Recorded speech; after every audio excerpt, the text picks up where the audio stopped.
Okay, so today we're continuing on with the flexibility method. So yesterday we were looking at some questions. So that one is a statically indeterminate by one. And for the reasons I said, this one is the same, statically indeterminate by one. And this one here is also a statically indeterminate question by one, meaning that if that had disappeared, that problem is now statically determinate. And by having the additional reaction, there's one more unknown, so it's called statically indeterminate by one. Before we start,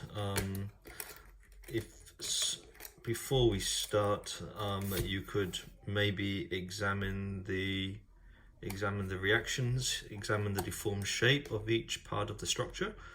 So if that's AB, let's say that represents AB, and we can see under the UDL there would be that. And if it now represents BC, and that's now BC, it would now be like that. Okay, so we can treat each span separately using the flexibility method by putting in the rotational release there. So if you wanted to, I'm not sure if you've ordered one of these yet from the lab technicians. So mine came in the post not long ago. So they've printed these out before lockdown, and you just need to contact them, and they'll post a set to you that you can use if you wish to for the exam. More about the exam later. So if you order one of these from the lab, it'd be coming with a set of beams that you can see here. You get two backing plates, which you can see there, and you would get a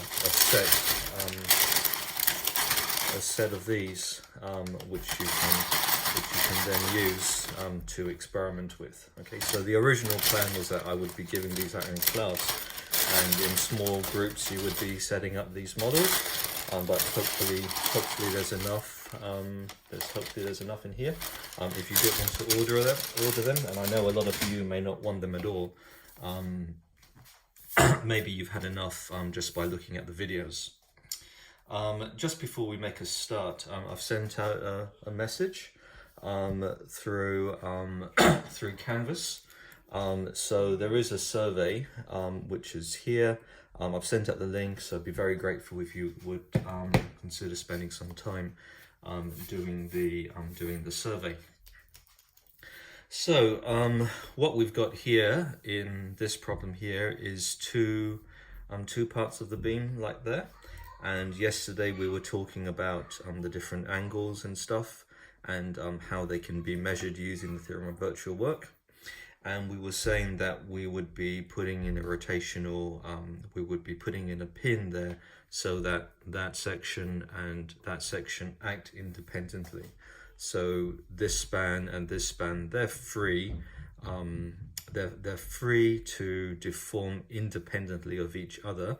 But in the continuous case, as you can see here, and as you know from the slope deflection method, there would be a smooth line going between them, meaning that the gradient BA and the gradient BC is going to be equal to a single value theta B with the same sign. So you should all know that anyway from the slope deflection method.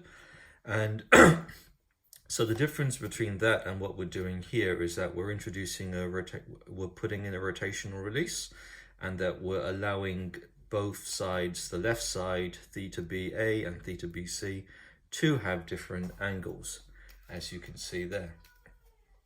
So the next step before we go through the calculation is how do we calculate the rotation. So we would be applying a rotation or a hogging bending moment. Well, you can do a hogging or you can do a sagging. In this case, let's apply a hogging bending moment. So that's a hogging bending moment. So you can see one side going up there, the other side going there, as you know. And we would be imagining that there is a release there, and that we will be applying a 1 kilonewton meter. Okay, a hogging bending moment over the internal support. So let's go through the calculation. Let's just draw that out again. So firstly, we've got the real case with the release. So this is the original problem. This is the problem where we've put in a release. So we've put in a release, meaning that both sides of the beam can deform relative to each other.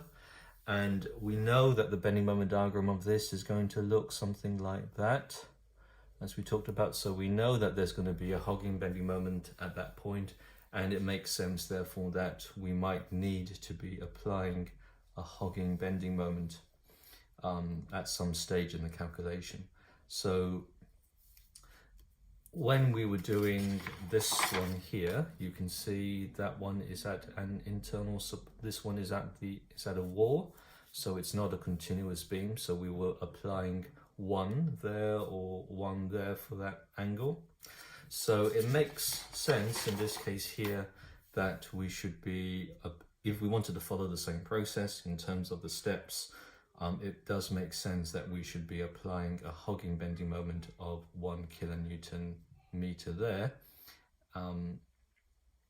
for the release structure, with that being a pin. So then the bending moment diagram of that would turn out to be, so put the release there so that we can tell that it's a release. And the bending moment diagram of that one is going to look something like that, of course. So on either side, and then with that value, with that magnitude being 1 kilonewton meter. So if you treat it, this one as its own structure, then that would be the bending moment diagram. And of course you would get something like that for the deformed shape. And if you treat it, that one as its own simply supported beam structure, then of course you would get that, okay, as the deformed shape, and that being the bending moment diagram, and that being the bending moment diagram with the same value being on either side, since that's the value that's being applied there. Okay, so let's go through the problem. So we'll start the problem again on the fresh sheet of paper. So let's say that one and that one goes further out there. Okay, so we've got a simply supported continuous beam. We've got 8W here, acting here, and then we've got 5W, we've got 1W acting here, okay? And the idea is to be able to calculate what the W is. The idea is to be able to calculate what the reactions are. And I'll just denote that as being 5 meters. And then I would denote that as being 10 meters. So that's the problem. And as we talked about yesterday, you would be able to solve that problem using the slope deflection method without any trouble. So now we'll just introduce another way that you can do it. All right, so step one. So remember, I'm breaking that up into steps. So step one has got no unit load or no virtual work. Because sometimes there is a confusion as to when the unit load stroke virtual work method is introduced, and that's only in step 2 when we actually calculate the rotations. So step 1 is introduce the release. So I'm choosing to show the release. I'm choosing to show the release like here. So I'm going to be putting in a rotational release as we've talked about, and I'll just indicate that as a circle there that I've put a rotational release in. So if there is a rotational release with the same loads on, of course, so we've got our 8W acting there, and then we've got the W acting there. We would expect a deformed shape like that. Okay, and then for this one here, we would expect a deformed shape like that, which is also the same shape as the bending moment diagram. So originally, that one was a straight line, meaning that that angle there is, I know we should be talking in terms of radians, but let's just say that that is 180 degrees. So after the end, if that line is extrapolated upwards, that one becomes the change of angle. Okay, so that is the change of angle.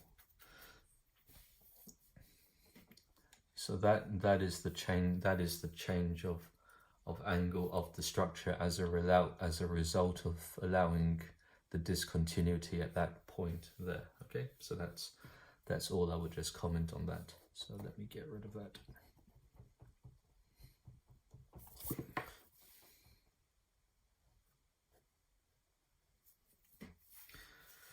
So the first bit here is, this is the real structure with the release. So this is the real structure.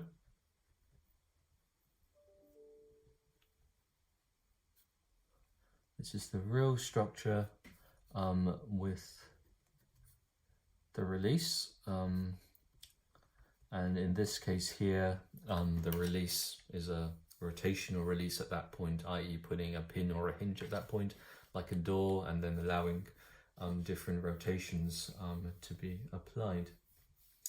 So we'll do what we did before, but I'll draw it out again, which I'll do here. Okay, so we'll do what we did before, so I'll draw it out again there. And we've got the original structure, which is here, and we can separate it out into two other structures. So that one is equal to this structure here.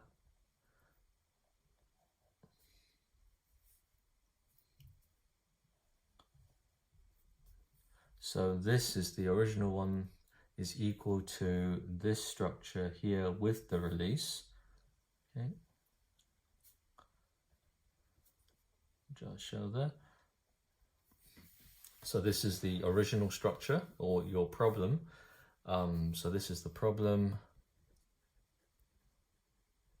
and this is equal to the real structure with the release with the original loads. So we'll keep the loads here. So exactly the same loads. So this one here is, problem is equal to real structure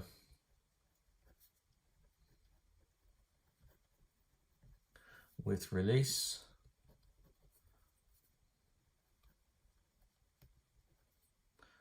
with original loads. So I've not changed the loads, and that's going to be added onto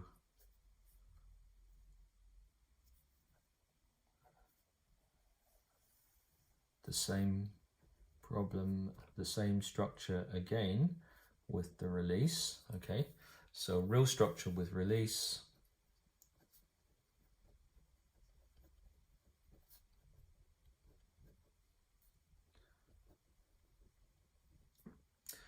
with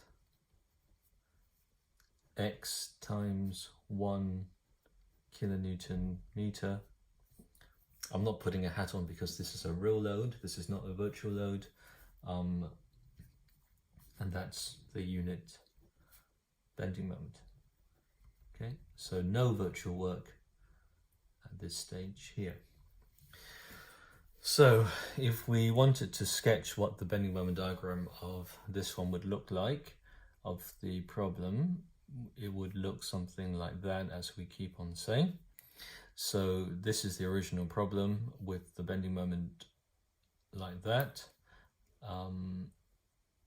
And maybe if you knew what the bending moment at that point was, so if you knew the value there, then you would have enough to work everything out. You would have enough to work out what the reactions are on both sides and the reactions under here.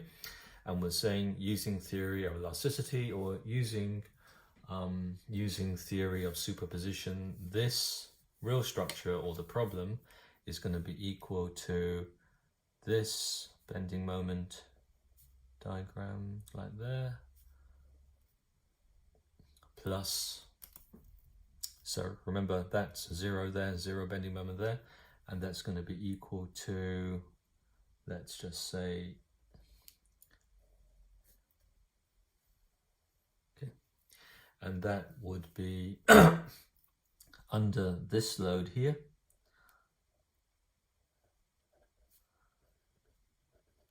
of x times 1 kilonewton meter, and I'll just put hogging, there. Okay, so hopefully you can see that if you add these two together, you would get the original problem, or the original bending moment diagram of the problem. So we're now applying 1 kilonewton meter here, and then it's x times 1 kilonewton meter, and we want to solve for x. So we'll adopt the same notation as before. X is equal to delta 1 naught divided by delta 1 1. So this is a statically indeterminate problem by 1, and later on we'll show how it can be applied to a statically indeterminate problem by 2 or by 3, i.e. this method can be programmed for as many degrees of freedom or as many degrees of statical indeterminacy as you actually like. So we're going to have delta 1 naught over delta 1 1, and at this stage here maybe we'll just put that. So I'm quite satisfied that when I solve this problem, that point is going to be hogging. So if I make a slip in the direction, or I make a slip in terms of a positive or a negative, I will just choose to overwrite that and say it's going to be a hogging bending moment under that point. So that deals with step 1. Okay, so let's go on to do step 2. So I'll try and fit step 2 here. So step 2 is where we use virtual work. So use virtual work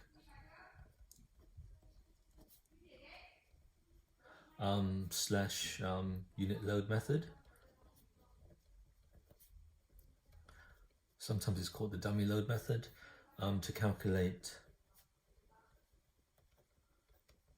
rotations. So first one, of course, is to work out this delta 1 naught. So delta 1 naught is, so we've talked about this kink that appears here. So it's no longer continuous with the 180 degrees, as we've talked about.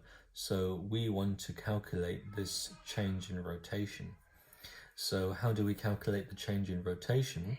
To calculate the change in rotation, you would take this structure here and you would multiply that by applying 1 kilonewton meter hogging at that point there.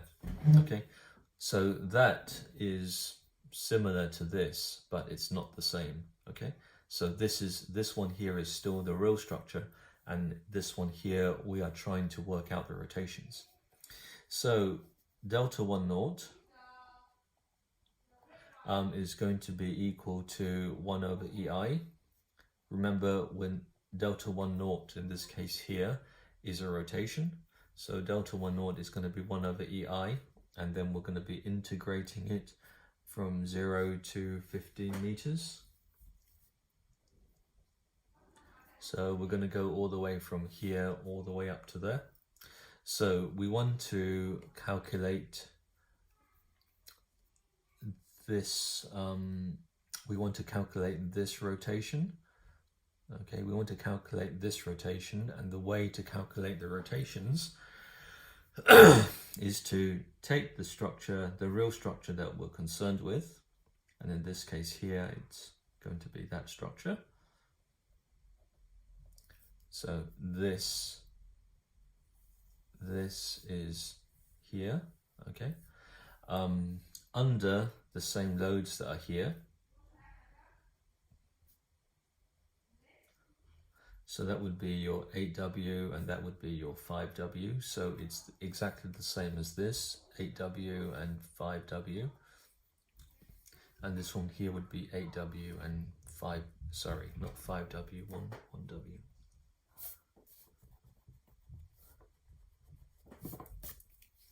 So 8W and W and there, 8W and then W being applied there. And this time, to get the rotation, I'm going to be applying a virtual hogging moment. So I'm going to be applying a virtual hogging moment, and just because I don't really care, I'm just going to be saying it's going to go like that. Okay, so, and I'll put one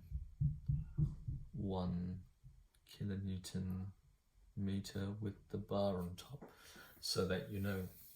Now, if I'd done this the other way around and had my arrows on the other side, I actually wouldn't really care, because at the end of the day, when I get my number out from dividing delta 1 naught by delta 1 1, I'm just going to be saying it's going to be a hogging bending moment, and I'm just going to be ignoring the sign. So if it was going in the wrong way, if it was going in the wrong way or the right way, I don't really mind, because I would take care of that,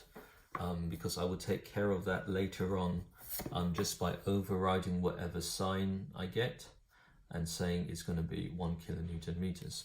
Okay, so just to make it very clear, this represents this, and with that, okay, and then this represents the same with that. So this is your hinge acting at that point, and I'm going to be integrating it from 0 to 15, and I'm going to be sticking my dx at the end there.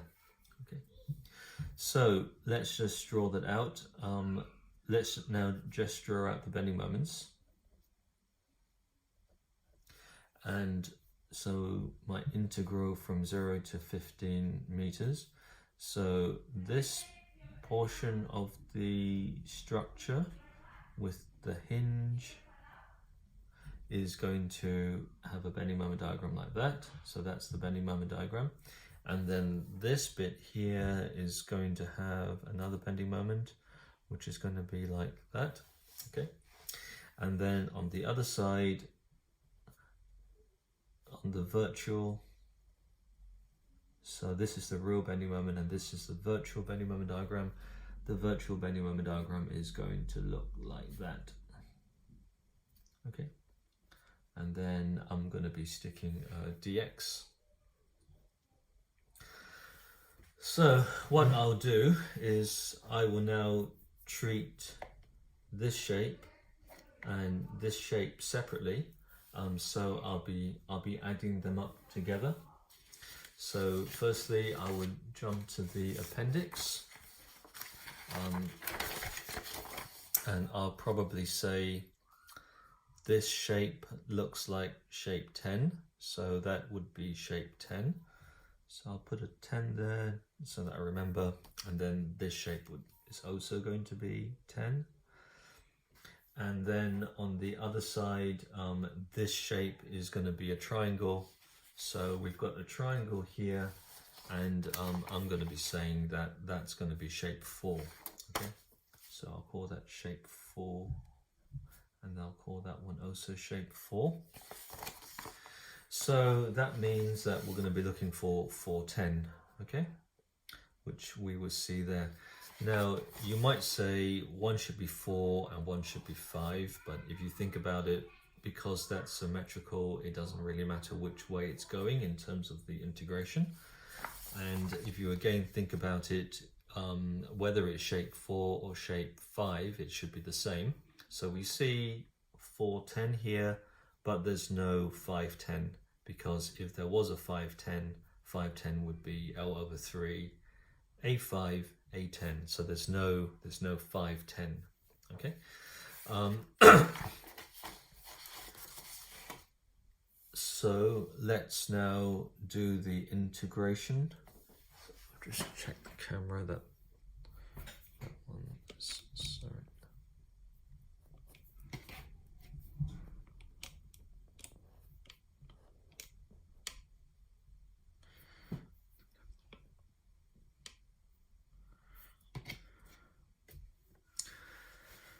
Okay, so let's do this integration using that. So 1 over EI, and then if I'm doing shape 410, or I'm doing shape 410 is going to be L over 3. L over 3, that's going to be 5. So I'll put my 5 over 3 there. Okay, because L in this case for the first span is 5. It's now got to be multiplied by A4 times A10. So for a simply supported beam with a UDL, which is what we've got in this case here, that maximum bending moment is going to be UDL times L squared over 8. So the UDL is 8W. So 8W times 5 squared, divide by 8, that's going to be equal to 25W. So that point there is going to be 25W. So multiply by A10, that would be 25W, and the A4 is going to be 1, since we're applying 1 kilonewton meter on the span AB. So if that's A and that's B, just looking at span AB isolated, we know that the bending moment at B is going to be 1. So times 5 over 3 times 1. If I really wanted to, I could put a bar over the 1, but I'm not going to, and that's going to be multiplied by 25W. Okay, so now the next step is going to be adding the other one. So I've now dealt with my first span from 0 to 5. Now I'm going to deal with the second span up to 10, or from 0 to 10 in this case here. So I know it's going to be the same shape. I know that my L in this case here, or the length of the beam, is going to be 10. So it's going to be 10 over 3 multiplied again by 1, where 1 is that value there of 1 kilonewton meter. And that needs to be multiplied by this UDL here. So we're going to say that this one here is UDL times L squared over 8, and the UDL is W, and that's going to be equal to WL squared over 8. L is 10, so you're going to work out that to be 100 over 8 times W. Okay, so that maximum value is going to be 100 over 8 times W. So 10 over 3, 1, and times 100 over 8W. And if you worked all that out, you are going to be getting 250 over 3 times W divided by EI. Okay, so that's the first bit of step 2 to work out delta 1 naught, which is going to be the rotation. As a result of introducing this hinge there, getting the kink. It's no longer going to be at 180 degrees, so there's going to be an angle, and we've managed to find out that angle. So when we look at the text later on, the reason for the notation maybe become a bit clearer. But for now, we'll just continue. So the second bit here, maybe I'll just do it down here because it might be easier for me to write. Okay, so step 2 again. This is still under step 2, and this time we want delta 1, 1.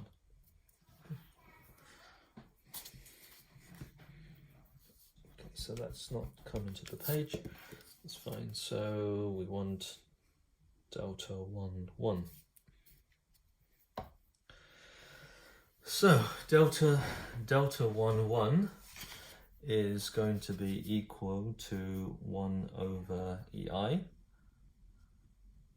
the integral from 0 to 15 meters again.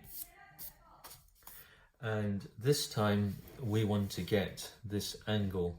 We want to get this angle here of the kink. So we've applied a 1 kilonewton meter. We've applied a 1 kilonewton meter. So we've got that. Okay, and then we've applied 1 kilonewton meter. I don't really care if the direction is right or wrong. That's going to lead, so this is going to be the deformed shape.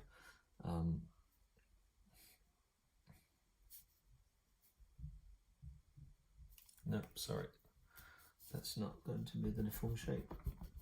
We've applied a 1 kilonewton meter, so we're going to be getting a deformed shape like that, and then on the other side we're also going to be getting a deformed shape like that as a result of applying this rotation. So not a rotation, a moment, so that's going to go like that. And then this side here is going to go like that.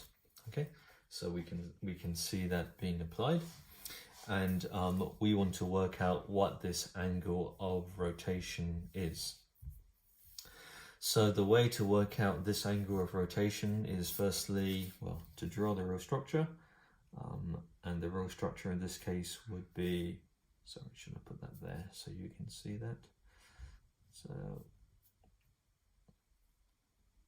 So that is the hinge there, of course, and it's going to be 1 kilonewton meter. That's real, so this one is going to be 1 kilonewton meter. And then the virtual one, so this one is the real one because this one is real with the 1 kilonewton meter, and we'll be solving for x later on.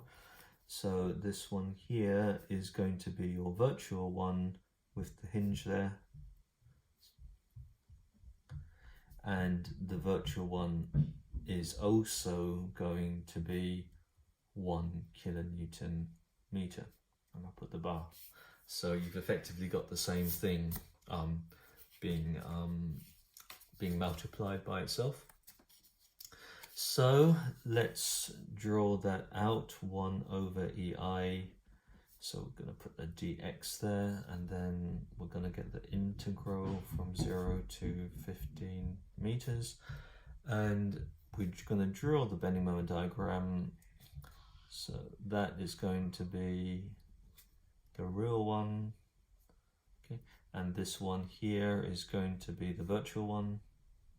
And I keep on stressing I don't really care whether about the positive or the negative, because I've already decided the answer is going to be hogging, and we know that that magnitude there is going to be 1 kilonewton meter, and we know that that magnitude there is going to be 1 kilonewton meter.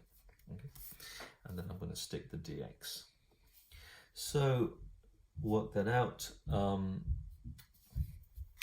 Go back to my shapes, which you can see there. So, yeah. Okay, so we can see the shapes. We can see the shapes there, and we might say that shape 8. Okay, so we can see a sort of a shape 8 there. and it's going to be multiplied by itself, so it's going to be 8.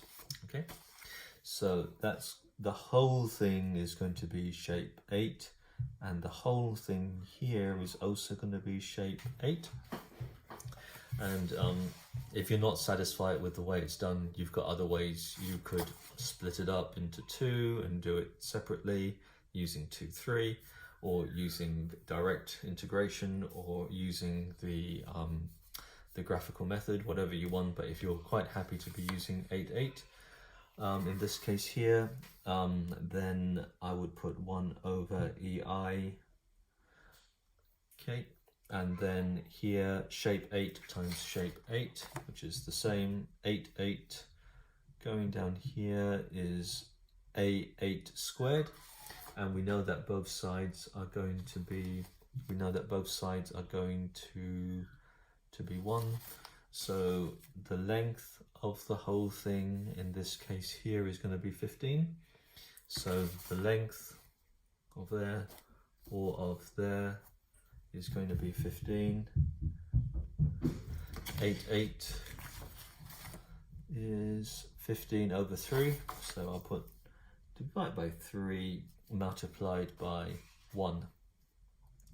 And if I really wanted to, multiply it by 1 again. And I'll put the hat on for the virtual. Okay.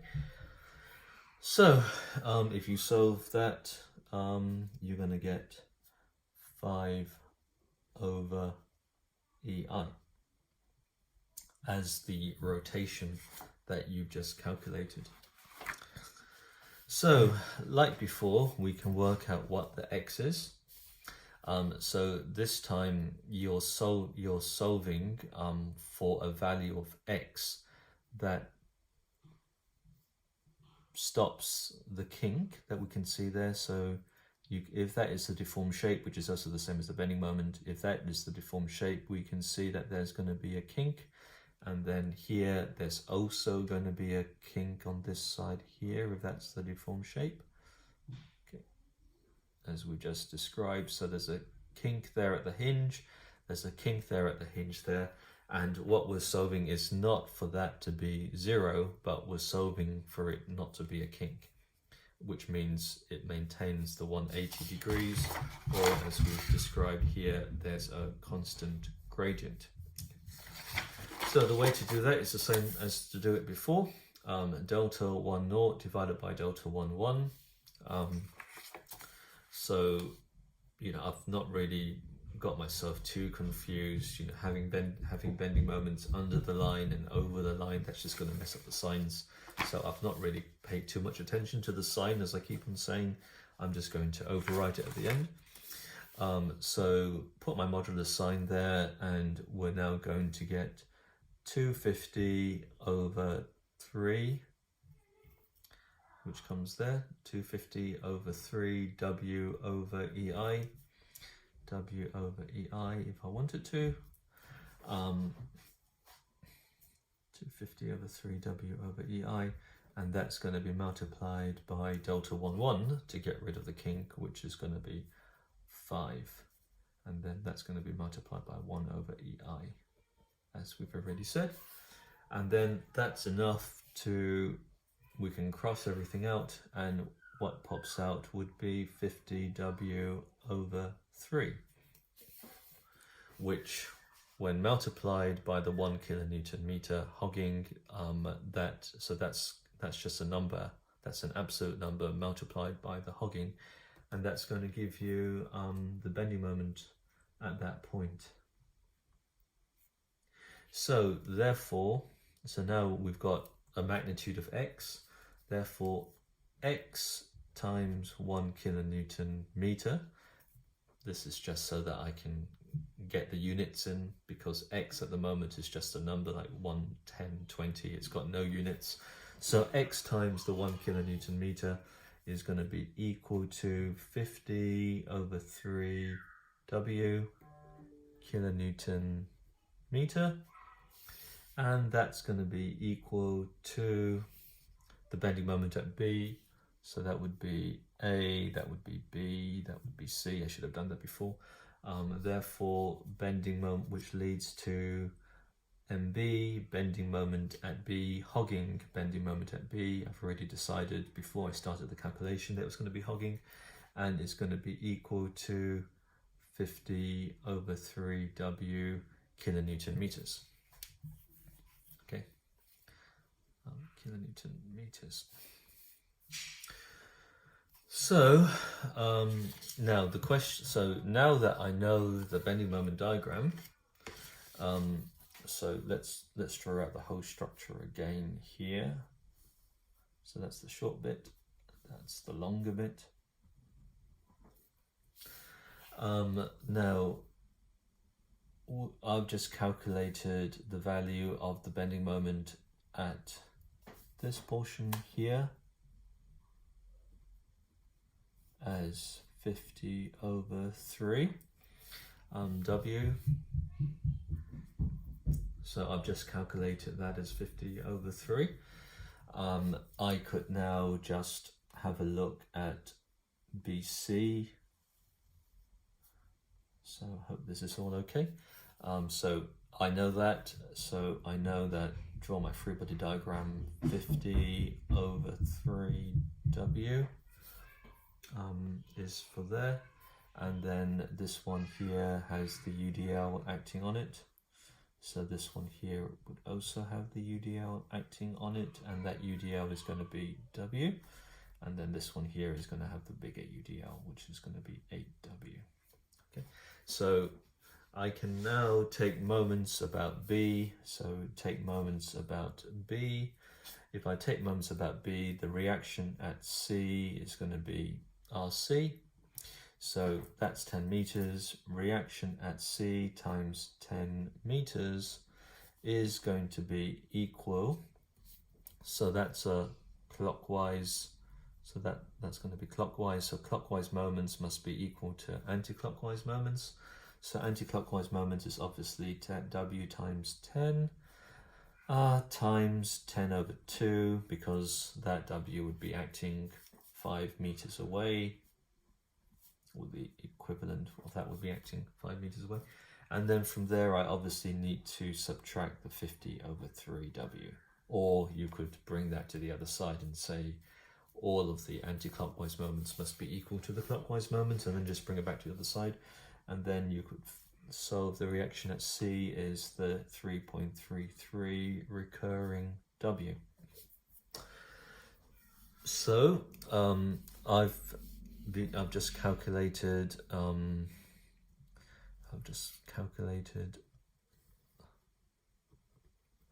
that one there as 3.33 W, and then if I did exactly the same thing on this side here,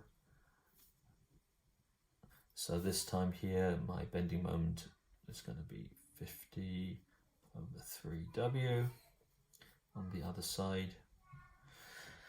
And then if I took moments about B again, and then said that's going to be RA, then I would get RA times 5 meters, which is the 5 meter span, and that's going to be equal to the UDL multiplied by the 5 meters, the total length. So that will give the total force times where the equivalent of it passes through, which would be halfway along, times 5 meters over 2 minus 50 over 3W. So this is, and then I can solve for R. I can then solve for RA. Sorry, I'm taking moments. Yeah, I'm taking moments about. Yeah, okay. So I'm taking moments about A. I can work all of that. I can work all of that out, and then I would then find that to be 16.66. No, sorry. For RA would be equal to 16.66 recurring W. So this one would be the higher one, 16.66 W. And then from there, I would have enough to say 8 W times 5, 10 W times, 10 times W minus 16.66 minus 3.33. And the difference would be 30. So I would get 30 W for the reaction at that point there. Okay, and that would obviously be 0 kilonewtons. Okay, so this was a past exam question. Calculate the reaction. So I've calculated that reaction there, calculated that reaction, and calculated that reaction. So I've got full marks for that question. Okay, now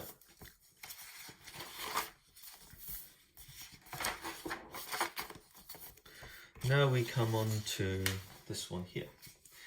Calculate the reaction of this one here using two different methods. So there's two ways to do this one. The first way is to do it with the point loads, and then releasing that one there. And then the second way to do it is to put in the release. So the difference between this problem and the previous problem is that the load here is only acting on one side. Okay, so let's just make a start. All right. So calculate the reactions, and so I'm going to be saying using a moment release. So I'm going to be putting a moment release at that point there. So let's start step 1. Introduce release.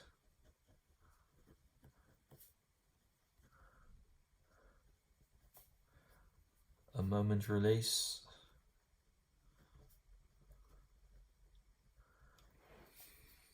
So in order to, let's draw out the problem in full. So this is the real problem before I put on any releases. And this one here would have 100 kilonewtons acting on span A, B, and C.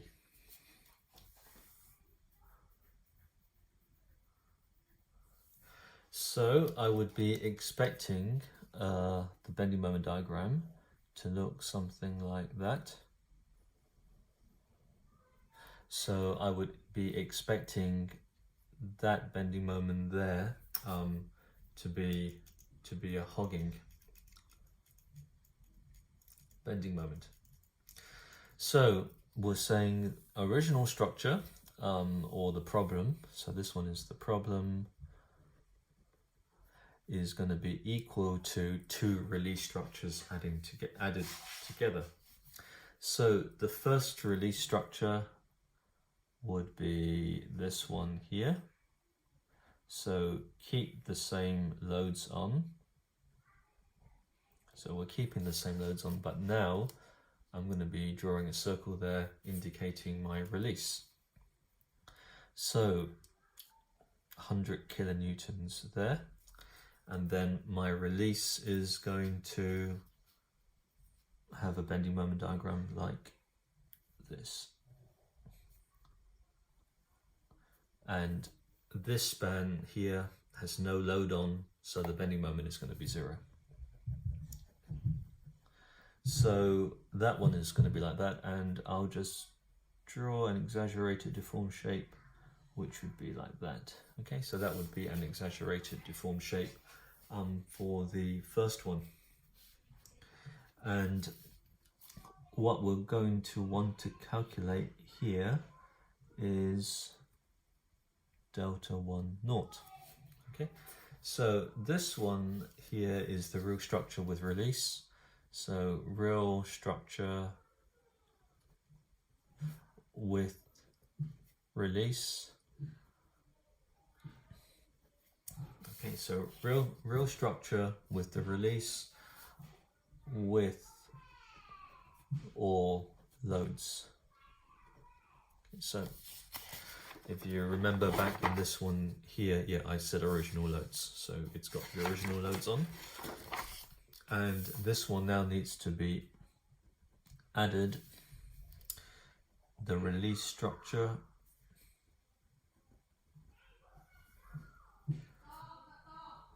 so the release structure, which is exactly the same with the release, which I've shown there, and this time I'm going to be applying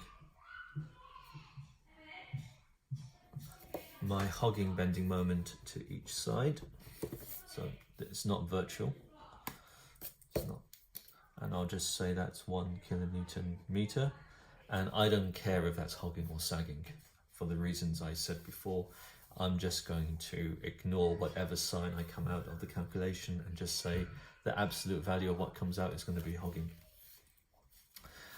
So with this one here, that would be exaggerated, the deformed shape, and this one here would be exaggerated as the deformed, it's the same, isn't it? Yeah, so it's the same, exaggerated and with the deformed shape. So you've got your kink there at the hinge, yeah. So before it would be continuous, so in the solution for the real problem there would be a rotation at that point going in the anti-clockwise direction, so anti-clockwise rotation, and if we've done the slope deflection method, theta b would be equal to theta ba would be equal to theta bc, which would be equal to something anti-clockwise. Whereas in this case here, we're going to be getting a kink at the position of the hinge, okay, which we can see there. So in this case here, I'm going to be measuring that delta 1, 1. Okay, so we're going to be measuring that delta 1, 1, which would be the same on the other side, I suppose. Nope, sorry, that's not, yeah, that is okay, because of the way it is.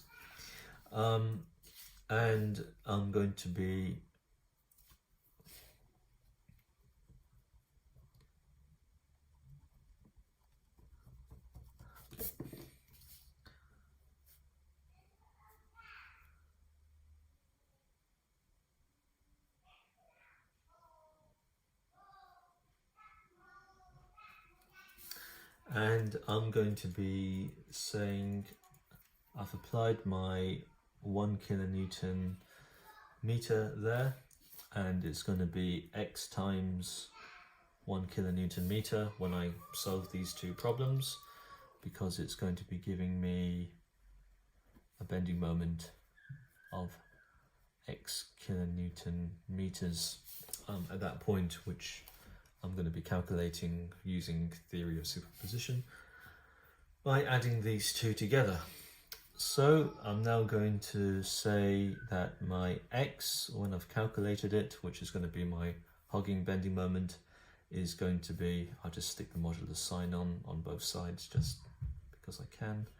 I don't really want to get involved in any discussion about positive or negative. And then I'm going to be calculating that, and that's going to be x, the bending moment there. So this is the problem: real structure with release, real structure with release with 1 kilonewton meter hogging. Okay. Well, we're technically speaking 10 times 1, no, x times 1 kilonewton meter hogging.